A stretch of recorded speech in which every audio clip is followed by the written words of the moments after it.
ಹುಬ್ಬಳ್ಳಿಯಲ್ಲಿ ಕರ್ನಾಟಕ ಕಾರ್ಯನಿರತ ಪತ್ರಕರ್ತರ ಧ್ವನಿ ಸಂಘಟನೆಯ ಸುದ್ದಿಗೋಷ್ಠಿ. ಪತ್ರಕರ್ತರ ಹಿತರಕ್ಷಣೆ ಮತ್ತು ಒಗ್ಗಟ್ಟಿಗೆ ಕರೆ. ಹುಬ್ಬಳ್ಳಿಯ ಪರಿವೀಕ್ಷಣಾ ಮಂದಿರದಲ್ಲಿ ಕರ್ನಾಟಕ ಕಾರ್ಯನಿರತ ಪತ್ರಕರ್ತರ ಧ್ವನಿ ಸಂಘಟನೆ ವತಿಯಿಂದ ಮಹತ್ವದ ಸುದ್ದಿಗೋಷ್ಠಿ ನಡೆದಿದೆ.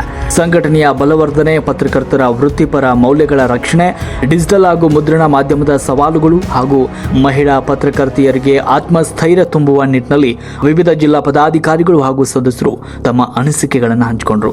ಸುದ್ದಿಗೋಷ್ಠಿಯನ್ನು ಉದ್ದೇಶಿಸಿ ಮಾತನಾಡಿದ ಗದಗ ಜಿಲ್ಲೆ ಗಜೇಂದ್ರಗಡ ತಾಲೂಕು ಸದಸ್ಯ ಮೊಹಮ್ಮದ್ ರಫಿ ಅವರು, ಪತ್ರಿಕೋದ್ಯಮ ಕೇವಲ ಸುದ್ದಿಯನ್ನ ಬಿತ್ತರಿಸುವ ಕೆಲಸವಲ್ಲ, ಅದು ಸಮಾಜದ ಕಣ್ಣು, ಕಿವಿ ಹಾಗೂ ದೀನದಲಿತರ ಧ್ವನಿಯಾಗಿ ಕೆಲಸ ಮಾಡುವ ಜವಾಬ್ದಾರಿಯುತ ಕ್ಷೇತ್ರ ಅಂತ ಹೇಳಿದರು.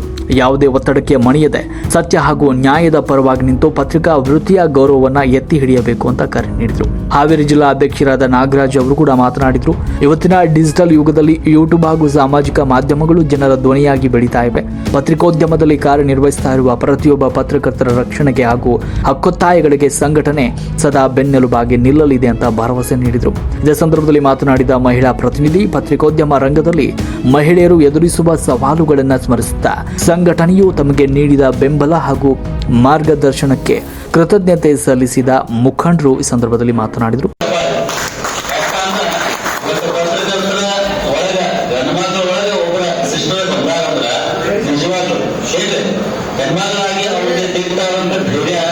ಅವರು ಮುಂದೆ ಬರಬೇಕನ್ನೋ ಛಲ ಐತೆ ಅಲ್ಲ, ಅದು ನಿಜವಾಗ್ಲೂ ಕೂಡ ನಮ್ಗೆ ಹೆಮ್ಮೆ ವಿಚಾರ.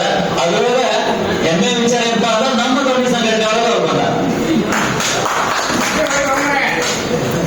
ಅದಕ್ಕೆ ಅವ್ರಿಗೂ ಕೂಡ ನಮ್ಮ ಸಂಘಟನೆ ತಿಳಿಸ್ತಾ ಮತ್ತೆ ಅವ್ರು ಮಾತಾಡ್ತಾರೆ ಶಿಶು ಮಾತಾಡ್ಬೋದು. ತಂದೆ ಋಣ, ತಾಯಿ ಋಣ ಎಂದು ತೀರಲ್ಲ. ಋಣ ಮುಟ್ಟಕ್ಕೂ ನಮ್ಮ ಕೈಯಿಂದ ಆಗಲಿಲ್ಲ. ಅಂತ ತಂದೆ ತಾಯಿ ಪಾದಾರದಲ್ಲಿ ಇವತ್ತು ನಮಸ್ಕರಿಸುತ್ತಾ ಶ್ರೀ ಸಿದ್ದಾರಾಮ ಸ್ವಾಮಿಯನ್ನ ಮನದಲ್ಲಿ ನೆನೆಸುತ್ತಾ ಸರ್ ಹೇಳೋದಂಗೆ ಎರಡು ಕಣ್ಣು ನಮ್ಗೆ ಅಂತ ಹೇಳಿ ಧ್ವನಿ ಸಂಘಟನೆಯಿಂದ ತಂದ್ರೆ ಇವತ್ತು ನಮ್ಮೆಲ್ಲ ಧ್ವನಿಯಾಗಿ ಸರ್ ನಮ್ಗೆ ಬಂದೇ ಸರ್ ಇದ್ದಾರೆ, ಹೆಸರು ಪಾಟೀಲ್ ಸರ್ ಇದ್ದಾರೆ. ನಾನು ಹೇಳೋದನ್ನ ಒಬ್ಬ ಮಹಿಳೆ ಅಂತ ನಮ್ಗೆ ಸ್ವಲ್ಪ ಖುಷಿ ಭಾಳ ಆಗತ್ತಿದ್ರಿ. ಅದು ಎಲ್ಲ ಅಂತಂದ್ರ ಭಾಳ ನೋವಿಂದ 3 ವರ್ಷದಲ್ಲಿ ನಾನು ಭಾಳ ನೋವನ್ನು ಅನುಭವಿಸಿ ಈ ಒಂದು ಸ್ಥಾನಕ್ಕೆ ಬಂದಿದ್ದೇನೆ. ಇವತ್ತ ಒಬ್ಬಳೇ ಅಂತ ಅನ್ನೋದು ನನಗೆ ಸಾಕಷ್ಟು ದುಡ್ಡಿದ್ದಾರೆ, ಸಾಕಷ್ಟು ನಾನು ನೋವುಗಳನ್ನ ಅನುಭವಿಸಿ ಇದು ಮಾಡಿದ್ದೀನಿ. ಸಾಯು ಮಟ್ಟವರೆಗೂ ನಾನು ಹೋಗಿದ್ದೆ. ಅದರ ಮಕ್ಕಳ ಸಲುವಾಗಿ ಇವತ್ತ ಏನಾದ್ರು ಮಾಡಲೇಬೇಕು ಅನ್ನೋ ಒಂದು ಹಠಕ್ಕ ಒಂದು ಚಡಕ್ಕ ಇವತ್ತು ನಾನು ಇಲ್ಲಿ ಬಂದು ನಿಂತೀನಿ. ಒಂದೇದು ನನಗೆ ಇಲ್ಲಿ ನಿಂತನೂ ಅನ್ನೋದಾಗ ರಾಹುಲ್ ಲಕ್ಷ್ಮಣಿ ಸರ್ ಒಬ್ರು, ಅಂದಪ್ಪ ಮಾಧವ್ ಸರ್ ಒಬ್ರು ನನ್ಗೆ ಭಾರಿ ಸಪೋರ್ಟ್ ಮಾಡಿದ್ದಾರೆ. ಅವ್ರಿಗೆ ಇವತ್ತು ನಾನು ಎಂತಕ್ಕ ಭಾಳ ಖುಷಿ ಆಗ್ತೈತಿ. ಯಾಕಂದ್ರೆ ಅವ್ರನ್ನ ಒಂದು ದಾನ ಎಸತಿ ಫೋನ್ ಮಾಡಿದ್ರು ಈ ರೀತಿ ಮಾಡಿ, ಈ ರೀತಿ ಇರ್ಲಿ, ಹಿಂಗಿರ್ಲಿ, ನೋಡು ಮಾಡೋದು ಅಂತ ಅವ್ರನ್ನ ಭಾಳ ಸಪೋರ್ಟ್ ಮಾಡಿದಾರ. ಇವತ್ತು ನಾನು ಬರೀ ಸಂಘಟನೆ ಬಂದು 5-6 ತಿಂಗಳು ಆಗಿರ್ಬೋದು. ಆದ್ರೆ ನಮ್ಗೆ ಮುಂಚಿತವಾಗಿಂದಲೂ ಅಂದಪ್ಪ ಮಾಧವ್ ಸರ್ ನಮ್ಗೆ ಸಪೋರ್ಟ್ ಇದಾರ. ರಾಹುಲ್ ಲಕ್ಷ್ಮಣಿ ಸರ್ ಅಂದಿರ್ತಾರೆ, ಅವರು ಕೂಡ ನಮ್ಗೆ ಸಪೋರ್ಟ್ ಇದಾರ. ಕೆಲವು ಗಣ್ಯ ವ್ಯಕ್ತಿಗಳು ನನ್ನ ತುಳಿದು ಸಹಾಯ ಹೊಡಿದೇ ಬೇಕಿತ್ತು. ನಾನು ಲೆಕ್ಕಕ್ಕ ಗ್ರಾಮ ಪಂಚಾಯತಿಯಿಂದನೂ ನಮ್ಗೆ ಇದು ಮಾಡಿದ್ರು. ಮೂಲತಃ ನಾವು ಮಗಳಾಗಿದ್ರಿಂದ ಮರ್ಯಾದೆ ಹಂಚಿ ನಾವೆಲ್ಲೂ ಹೊರಗಡೆ ಕಾಲಿಡಾದ್ರು. ಒಂದು ತುಂಬಿ ಕುಟುಂಬದಲ್ಲಿ 15 ಜನ ತುಂಬಿ ಕುಟುಂಬದಲ್ಲಿ ಇರುವಂತಹ ಒಂದು ಮತ್ತೊಂದರಿಂದ ನಾವು ಹೊರಗೆ ಬಂದು ಇವತ್ತು ಒಬ್ಬರಿಂದ ನನಗೆ ಎಲ್ಲಾ ಕೇಸ್ಗಳಿಗಾಯ್ತು, ನನ್ಗೆ ಇದಕ್ಕಾಯ್ತು, ನಾನು ತುಳಿಬೇಕಂದ್ರೆ ಮುಂದೆ ಇವತ್ತು ನಾನು ಒಬ್ಬರಿಗೆ ನಿಂತಿದ್ದೀನಿ.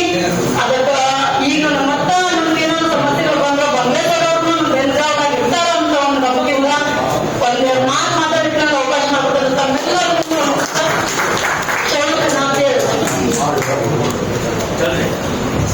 ನೀವು ನಮ್ಮ ಸಂಘಟನೆಯಲ್ಲಿ ಹಾಗೆ ಇಲ್ಲ, ಒಂದು ಮಹಿಳಾ ಶಕ್ತಿಯಾಗಿ ನೀವು ನಮ್ಮ ಸಂಘಟನೆಯಲ್ಲಿ ಬಂದಿದ್ದೀರಿ. ಕಿತ್ತೂರು ರಾಯನ ಚೆನ್ನಮ್ಮಿದ್ದಂಗೆ ನೀವು ಹೋರಾಟದಲ್ಲಿ ಎಲ್ಲ ಸೈನಿಕರ ಬೆಂಬಲ ನೀವು ಕಟ್ಟಿ ನೀವು ಚಿಂತೆ ಮಾಡೋ ಅವಶ್ಯಕತೆ ಮಾಡ್ತಿರುತ್ತಾ ನಮ್ಮ ರಾಜ್ಯಾಧ್ಯಕ್ಷರು ಯಾರು ಮುಂದೆ ಬರ್ತಾರೆ ನನ್ನ ಪ್ರೋತ್ಸಾಹ ತೆಗೆದುಕೊಂಡ್ರೆ ಅಂತ ಕ್ಲಿಯರ್. ಹಾಗಾಗಿ ನೀವು ಈ ಕುಟುಂಬದ ಒಂದು ಮಹಿಳಾ ಶಕ್ತಿಯ ತಾಯಿ ಮಹಿಳಾ ಶಕ್ತಿಗೆ ಆಗಿರಲಿ, ಈ ಕುಟುಂಬದ ಒಂದು ಮಗುವಾಗಿರಲಿ, ನೀವು ಚಿಂತೆ ಮಾಡಬೇಕಂತ ಹೇಳುತ್ತಾ ನೀವು ಶುಭ ಆಗಿದ್ದೀವಿ. ಎಲ್ಲಾ ಜನರು ಆ ತಾಯಿಗೆ ನಿಮ್ಮೆಲ್ಲ ಸಪೋರ್ಟ್ ಇರಬೇಕಂತ ಹೇಳಿ. ಯಾಕಂದ್ರೆ ಒಬ್ಬ ಮಹಿಳೆ ತನ್ನ ಮನೆಯನ್ನು ಬಿಟ್ಟು ಪತ್ರಿಕಾ ಮಾಧ್ಯಮ ಕೆಲಸ ಮಾಡಿದ ಇದು ಸಾಮಾನ್ಯ ಮಾತಲ್ಲ. ಎಂತೆಂತ ಮೀಸಲು ಗಣಮಕ್ಕಳು ತಾಕತ್ತೆ ಉಳ್ಕೊಂಡಿಲ್ಲ ಈ ಕಾಲದಾಗ ಈ ಪತ್ರಿಕೆ ಮಾಧ್ಯಮ ಮಾಡೋದು. ಇವತ್ತು ತಾಯಿಯಾಗಿ ಮಹಿಳಾ ತಾಯಿ ಶಕ್ತಿಯಾಗಿ ಕೆಲಸ ಮಾಡ್ತಾರೆ. ಜವಾಬ್ದಾರಿ ಚಪ್ಪಾಳೆ ಬಂದು ಆಗಲಿ ಶುರುವಾಗಲಿ. ಮಹಿಳಾ ಶಕ್ತಿ ಪತ್ರಿಕೋದ್ಯಮದಲ್ಲಿ ಧೈರ್ಯದಿಂದ ಮುನ್ನಡೆಯಲು ಸಂಘಟನೆ ಎಲ್ಲಾ ರೀತಿಯ ಸಹಕಾರ ನೀಡಲಿದೆ ಅಂತ ಹೇಳಿದ್ರು. ಕಾರ್ಯಕ್ರಮದ ಕೊನೆಯಲ್ಲಿ ಧಾರವಾಡ ಜಿಲ್ಲಾ ಅಧ್ಯಕ್ಷ ಸಂಗನಗೌಡ ಹುವಣ್ಣವರು ಕಾರ್ಯಕ್ರಮವನ್ನು ಯಶಸ್ವಿಗೊಳಿಸಿದ ರಾಜ್ಯಾಧ್ಯಕ್ಷ ಮಲ್ಲಿಕಾರ್ಜುನ ಬಂಗ್ಲೆ ಅವರು, ಹಿರಿಯ ಪತ್ರಕರ್ತರಾದ ಡಾಕ್ಟರ್ ಎಸ್ ಪಾಟೀಲ್ ಮತ್ತು ಆಗಮಿಸಿದ ಎಲ್ಲಾ ಜಿಲ್ಲಾ ಮತ್ತು ತಾಲೂಕು ಪದಾಧಿಕಾರಿಗಳಿಗೆ ವಂದನಾರ್ಪಣೆಯನ್ನು ಸಲ್ಲಿಸಿದರು. ಪತ್ರಕರ್ತರ ನ್ಯಾಯ ಸಮ್ಮತ ಹಕ್ಕುಗಳ ರಕ್ಷಣೆ ಹಾಗೂ ಸಾಮಾಜಿಕ ಕಳಕಳಿಯ ಪತ್ರಿಕೋದ್ಯಮಕ್ಕೆ ಧ್ವನಿ ಸಂಘಟನೆ ಸದಾ ಬದ್ಧವಾಗಿದೆ ಎನ್ನುವ ಸಂದೇಶದೊಂದಿಗೆ ಸುದ್ದಿಗೋಷ್ಠಿ ಮುಕ್ತಾಯವಾಯಿತು. ನಿರಂತರ ಸುದ್ದಿಗಳಿಗಾಗಿ ನೋಡ್ತಾ ಇರಿ ರಾಷ್ಟ್ರ ಕ್ರಾಂತಿ ನ್ಯೂಸ್.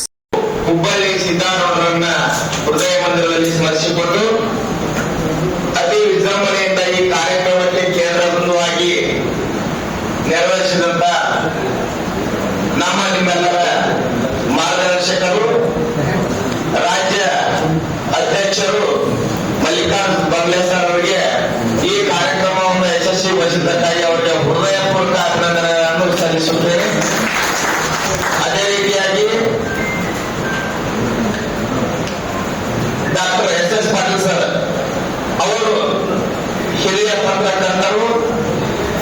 ಈಗ ರಾಜ್ಯದ ನಮ್ಮ ಎಲ್ಲಾ ಪತ್ರಕರ್ತರಿಗೂ ಮಾರ್ಗದರ್ಶನ ಮಾಡುವುದರಲ್ಲಿ ರಾಜ್ಯಾಧ್ಯಕ್ಷರ ಜೊತೆಯಾಗಿ ಅವರು ಕೂಡ ನಮಗೆ ಒಂದು ಕಣ್ಣಲ್ಲ ಎರಡು ಕಣ್ಣಾಗಿ, ಅವರು ಮಾನವರಿಗೆ ಇಬ್ಬರು ಸಹಿತ ನಮಗೆ ಎರಡು ಕಣ್ಣುಗಳಾಗಿ ಪ್ರತಿಯೊಂದು ಹೆಜ್ಜೆಯಲ್ಲಿ ನಮಗೆ ಮಾರ್ಗದರ್ಶನ ಮಾಡ್ಕೊತಾ ಬಂದಕ್ಕಂತ ಎಸ್ ಪಾಟೀಲ್ ಸರ್ ಕೂಡ ಅವರಿಗೆ ತುಂಬ ಹೃದಯದ ಅಭಿನಂದನೆಗಳನ್ನು ಸಲ್ಲಿಸುತ್ತೇನೆ.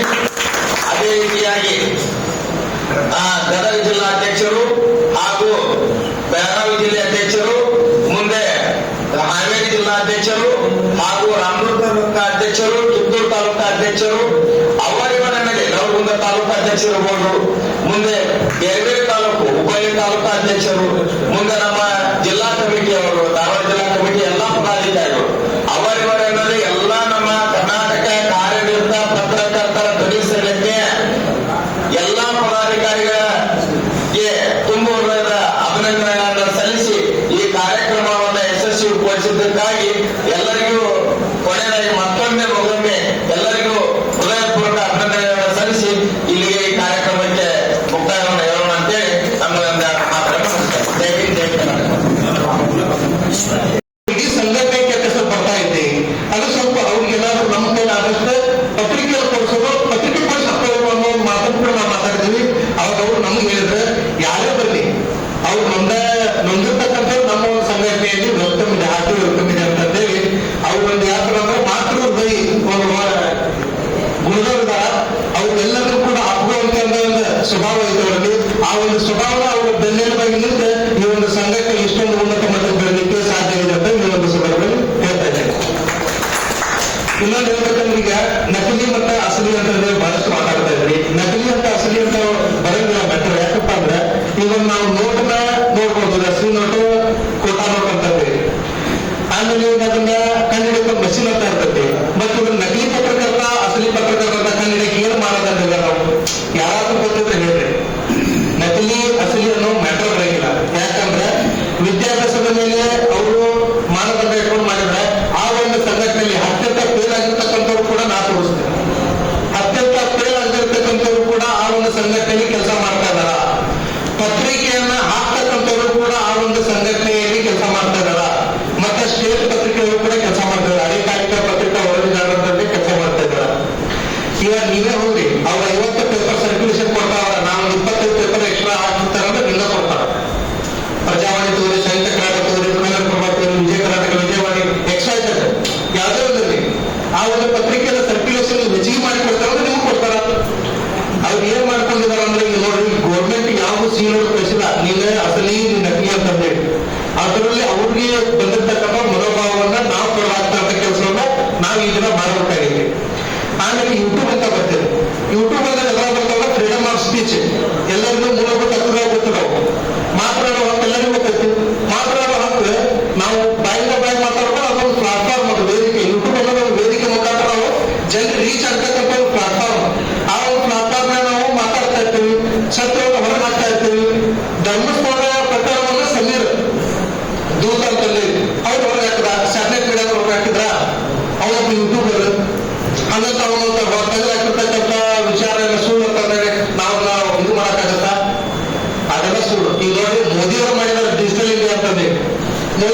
ಯೋಜನೆ ಮಾಡಿದಾರಲ್ಲಿ ಅವ್ರ ಉದ್ದೇಶ ಎಲ್ಲ ಸೋಷಿಯಲ್ ಮೀಡಿಯಾದಲ್ಲಿ ಸ್ಟ್ರಾಂಗ್ ಆಗಲಿ, ಎಲ್ಲ ಡಿಜಿಟಲೀಕರಣ ಅಂತ ಮಾಡಿದ್ದಾರೆ. ಮತ್ತೆ ಯೂಟ್ಯೂಬ್ ಅಲ್ಲಿ ಡಿಜಿಟಲ್ ಅಲ್ಲ, ಹಾಗೆ ಅವರು ಸ್ಯಾಟಲೈಟ್ ಸ್ಯಾಟಲೈಟ್ ಅಷ್ಟು ಹಾಕ್ಬೇಕು. ಅವ್ರು ಯೂಟ್ಯೂಬ್ ಪ್ಲಾಟ್ಫಾರ್ಮ್ ಯಾಕೆ ಅಪ್ಲೋಡ್ ಮಾಡ್ತಾರೆ ಸುದ್ದಿನ ನಾ ಕೇಳ್ತಕ್ಕಂಥ ರೈತರ ಆಗಿದೆ. ಅವ್ರು ಯೂಟ್ಯೂಬ್ ಅಲ್ಲಿ ಯಾಕೆ ಹಾಕ್ತಾರೆ? ನಾವು ಯೂಟ್ಯೂಬ್ ಓಕೆಪ್ಪ ನಾವು ಯೂಟ್ಯೂಬ್, ಅವ್ರು ಯೂಟ್ಯೂಬ್ ಅಲ್ಲಿ ಯಾಕೆ ಬರ್ತಾರೆ? ಯೂಟ್ಯೂಬ್ ಅಂತ ನಮ್ಗೆ ಅವ್ರೇ ದುಡ್ಡು ಕೊಟ್ಟವ್ರೆ ಅವರ, ಅವ್ರು ಯೂಟ್ಯೂಬ್ ಅಲ್ಲಿ ಅಪ್ಲೋಡ್ ಮಾಡ್ತಾರಲ್ಲ, ಅವರಲ್ಲಿ ಸ್ಯಾಟಲೈಟ್ ಓನ್ಲಿ ಸ್ಯಾಟಲೈಟ್ ಅಲ್ಲಿ ಮಾತ್ರ, ಟಿವಿ ಮಾತ್ರ ತೋರಿಸ್ಬೇಕು. ಆಮೇಲೆ ಇವಾಗಿನ ದಿನಮಾನಗಳಲ್ಲಿ ನೋಡಿ ಯಾವುದೇ ರೀತಿ ಟಿವಿ ನೋಡ್ತಕ್ಕಂಥದ್ದೇ ಕ್ಷೀಣಿಸ್ತಾ ಬಂದಿದೆ. ಮುಂದಿನ ದಿನಮಾನಗಳಲ್ಲಿ ಎಲ್ಲ ಒಂದು ಯೂಟ್ಯೂಬರ್ಸ್ಗಳು ಕೂಡ ಒಂದು ತಮ್ಮದೇ ಆಗಿರ್ತಕ್ಕಂಥ ಒಂದು ಪ್ರಾಧಾನ್ಯತೆ ದೊರೆತಿದೆ.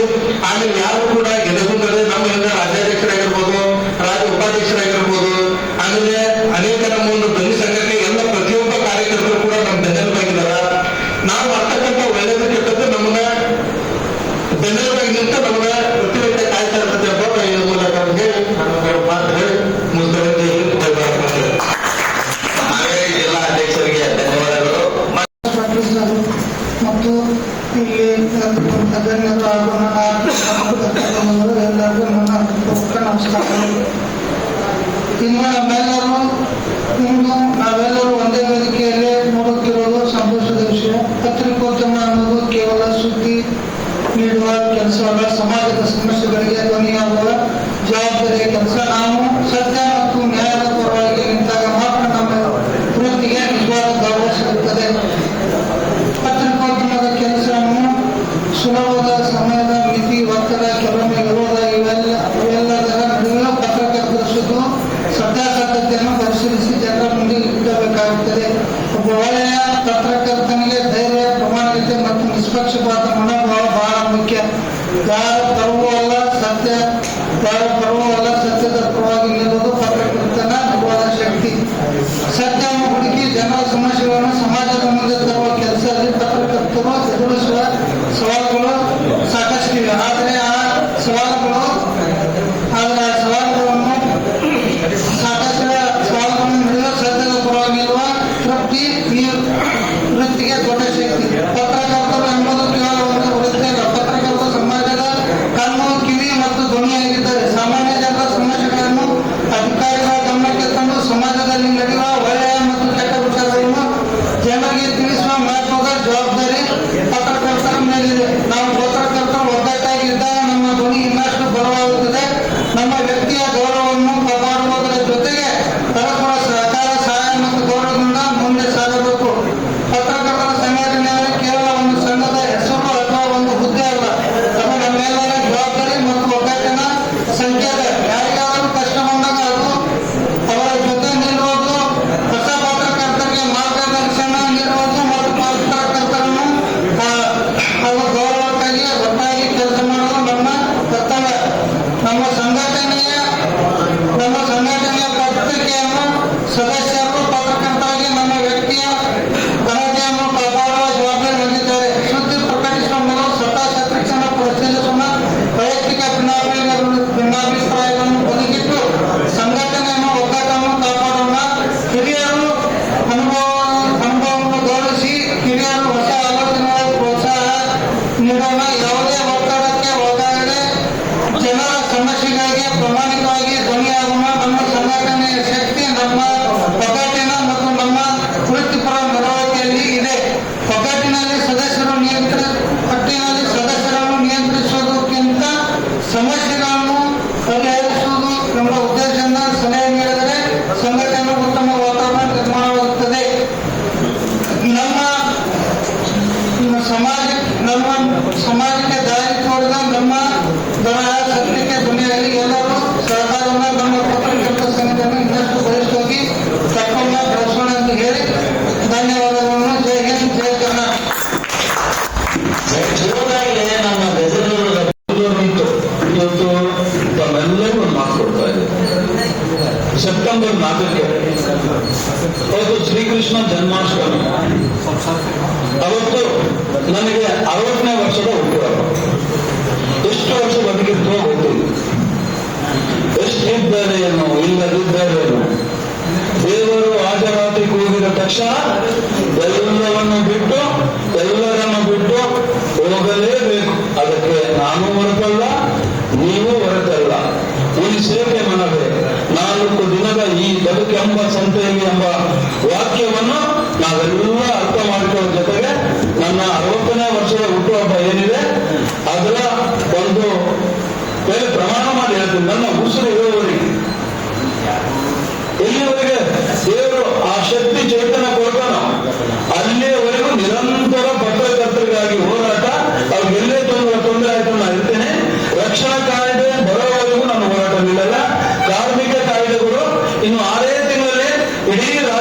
ಇವತ್ತೇನು ಮಾಧ್ಯಮ ಪಟ್ಟಿಯಲ್ಲಿ ಏನು ಕೆಲಸ ಮಾಡ್ತಿದ್ದಾರೆ ಈ ವರದಿಗಾರರು ಎಲ್ಲರಿಗೂ ನ್ಯಾಯ ಕೊಡುವಂತ ನಿಟ್ಟಿನಲ್ಲಿ ಹಗಲು ರಾತ್ರಿ ಇನ್ಮೇಲೆ ಜನ ಕೊಟ್ಟು ಹೊರಟಿದ್ದೀವಿ. ನಮ್ಮ ಪಾಟೀಲ್ ಸರ್ ನಮ್ಮ ಹಿಂದೆ ಇದ್ದಾರೆ, ಬಯಲ್ಲ. ಇವ್ರ ಜೊತೆಗೆ ಸಿದ್ದರಾಮಯ್ಯ ರಾಷ್ಟ್ರವರು ನನಗೆ ಇವರೇ ಕೊಡ್ತಿರೋರು, ಅವ್ರ ಶಕ್ತಿಯಿಂದ ನಾನು ಹೋಗ್ತಾ ಇದ್ದೇನೆ ಸರ್. ಮತ್ತೆ ಯಾರಾದ್ರು ಕೇಳಿ ಸರ್ ನಮಸ್ಕಾರ. ನೀವು ತಾವು ತಮ್ಮ ಹುಟ್ಟುಹಬ್ಬ ಅಂತ ಹೇಳಿಲ್ಲ. ಹ್ಮ್